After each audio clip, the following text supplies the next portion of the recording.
Hello guys, in this video I'm gonna show you how to edit players in Madden NFL 27. Start from the main menu and open the creation center. From here switch over to edit rosters and then select manage players. You'll now see the players from the currently selected team. To switch teams, hold L2 on PlayStation, L2 on Xbox or left control on your keyboard and then choose the team you wanna manage. You can also filter the players by position by using R2 on PlayStation, RT on Xbox or left shift on keyboard. Once you find the player you wanna edit, select them by pressing cross on PlayStation or A on Xbox. Now choose edit player and you will have several different options available.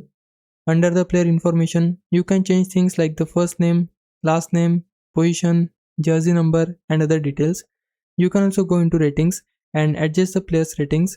Some sections like certain attributes and contract information may not be editable. You can also check the player's abilities, change their apparel and gear and customize their appearance. Under appearance, you can even change the player's face and other visual details.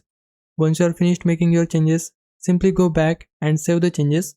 And that's how you can edit players in Madden NFL 27. Hope this helps. Leave a like and subscribe my channel. For now, thanks for watching.